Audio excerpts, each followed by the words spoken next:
আসসালামু আলাইকুম রহমতুল্লাহ বরকাত। জীবন চালানোর জন্য সারা জীবন একটা জিনিসই দেখে আসলাম, আমার জীবনের বাস্তবত রূপগুলো তুলে ধরার চেষ্টা করি। দয়া করে ভিডিওটা কেউ স্কিপ করবেন না, দেখে যাবেন কি বলে থাকি এই অসহায় ভাইটা। যদি আপনাদের ভালো লেগে থাকে তাহলে অবশ্যই লাইক কমেন্ট শেয়ার করে দেবেন।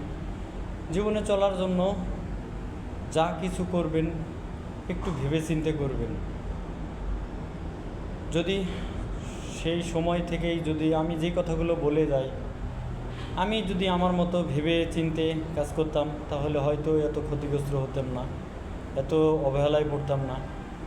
জীবনে আমি যত অবহেলার সম্মুখীন হয়েছি, সেই জন্য কেউ যেন আমার মতন অসহায় না হয়, অবহেলাত না পড়ে, সেই জন্য সবার মাঝে আমার চিত্রগুলো তুলে ধরার চেষ্টা করি।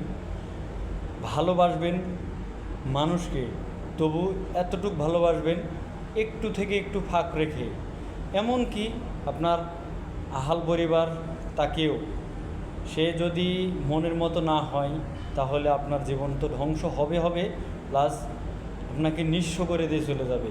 সেই জন্যই সবার উদ্দেশ্যেই বলতে চাই, যা কিছু করবেন একটু ভেবেচিন্তে করবেন, একটু ভেবেচিন্তে সিদ্ধান্ত নেবেন। যেমন আমার মতন কেউ